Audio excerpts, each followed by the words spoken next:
বরাক দর্পণ studio. নমস্কার, news Barak দর্পণ studio থেকে সবাইকে শুভ সন্ধ্যা। আজকের দেশ বিদেশের বেশ কয়েকটি অত্যন্ত গুরুত্বপূর্ণ খবর আপনাদের সামনে নিয়ে আসছি। অবশ্যই দর্শকবৃন্দ পাশে থাকবেন।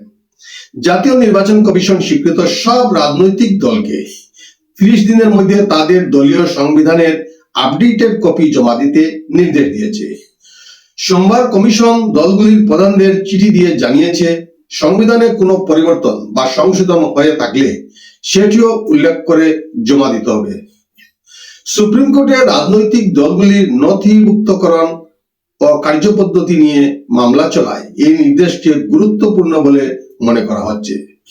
সূত্রের খবর, বহু দল বহুদিন ধরে সংবিধানের হালনাগাদ তথ্য কমিশনকে জানায়নি।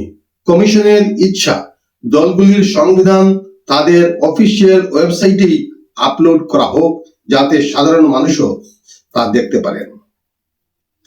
ইলন মাস্কের স্টারলিংকের ভারতীয় ওয়েবসাইট সোমবার কিছুক্ষণের জন্য ভুলবশত লাইভ হয়ে যায়।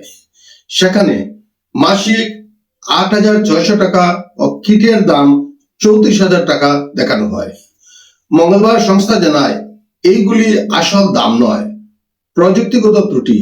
স্টারলিংক এখনো ভারতে চালু হয়নি, তাই কোনো অর্ডার নেওয়া হচ্ছে না। ভুটান ও বাংলাদেশে মাসিক খরচ 3,000 থেকে 4,200 টাকা হওয়ায় ভারতে আনুমানিক দাম হতে পারে 3,000 থেকে 3,500 টাকা।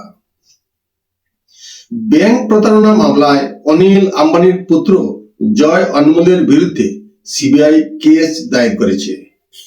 রিলায়েন্স হাউসিং ফিনান্স লিমিটেডের নামে অন্ধ্র ব্যাংক, ইউনিয়ন ব্যাংক থেকে ঋণ নিয়ে নিয়ম ভাঙ্গা ও 228 কোটি টাকার ক্ষতির অভিযোগ উঠেছে। 2007 থেকে 2019 সালে নেওয়া ঋণের কিস্তি না দেওয়ায় জালিয়াতি ও পদের অপব্যবহারের অভিযোগ উঠেছে। জয় অনমোল ও RHFL ডিরেক্টর রবীন্দ্র সুধাকরের বিরুদ্ধে পদক্ষেপ। তদন্তকারীরা নথি ও লেনদেন খতিয়ে দেখবেন, জিজ্ঞাসাবাদও হতে পারে। ইডি ও অনিলের অন্য সংস্থার বিরুদ্ধে আর্থিক তছরূপ মামলায় চার্জশিট দিয়েছে। ইন্ডিগোর উড়ান পরিষেবা সপ্তাহ ধরে বিপর্যস্ত। একের পর এক উড়ান বাতিলের পর কেন্দ্র হস্তক্ষেপ করেছে। ডিজিসিএ ইন্ডিগোর ফ্লাইট সূচি 5% কমানোর নির্দেশ দিয়েছে। ইন্ডিগোকে নতুন সূচি প্রকাশ করতে বলা হয়েছে। ইন্ডিগো দৈনিক 2,200টি উড়ান চালায়। কর্তনের ফলে দৈনিক 115টি উড়ান কমবে। বিমানমন্ত্রী জানান, দায়ীদের বিরুদ্ধে ব্যবস্থা নেওয়া হবে, যাত্রীদের ভাড়া ফেরত দিতে হবে। এ পর্যন্ত 750 কোটি টাকা ফেরত গেছে বলে দাবি। এনডিএ বৈঠকে প্রধানমন্ত্রী মোদী বলেন, এমন কোনো নিয়ম থাকা উচিত নয় যা সাধারণ মানুষের কষ্ট বাড়ায়। গোয়ার নাইট পার্টির ভয়াবহ অগ্নিকাণ্ডের পর বিদেশে পালিয়ে গেলেন ক্লাবের মালিকরা। রবিবার ইন্ডিগোর বিমানে ফুকেট পালানোর চেষ্টা করেন সৌরভ ও গৌরব লুথরা। থাইল্যান্ডে আত্মগোপনে রয়েছেন বির্চ এর মালিক লুথরা ব্রাদার্স। উল্লেখ্য, গোয়ার নাইট ক্লাবে যে ঘটনা ঘটেছে তার সঙ্গে জড়িত 5 জনকে ইতিমধ্যেই পুলিশ গ্রেপ্তার করেছে। ঘটনার পর দুজনের বিরুদ্ধে লুকআউট নোটিশও জারি করা হয়েছে। লুকআউট নোটিশ জারির পরও যদি দুই ভাই পুলিশের সামনে হাজির না হন, তাহলে গোয়া অগ্নিকাণ্ড মামলায় অন্যতম অভিযুক্তদের বিরুদ্ধে কোন ব্যবস্থা নেওয়া হবে সেদিকে এখন নজর থাকবে। অসমের অন্যতম শীর্ষ শিক্ষা প্রতিষ্ঠান কটন বিশ্ববিদ্যালয়ের জনপ্রিয় শিল্পী জুবিন গার্গকে মরণোত্তর ডিলিট উপাধিতে সম্মানিত করেছে।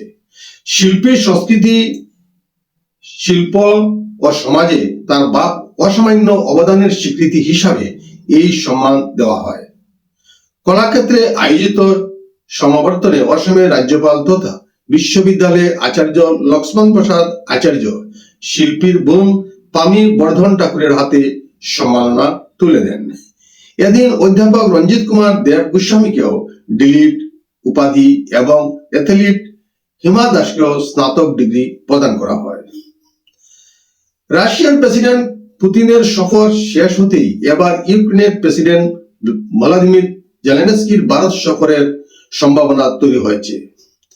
বিদেশ মন্ত্রণালয় তার সফরের আগ্রহ প্রকাশ করেছে, যদিও সময়সূচি এখনো ঠিক হয়নি।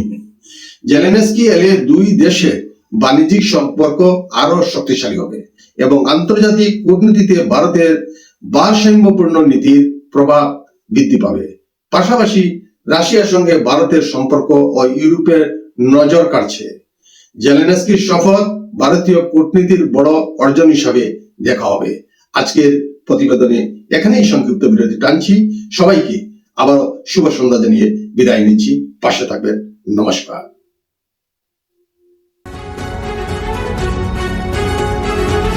न्यूज बौरा दर्पण स्टूडियो।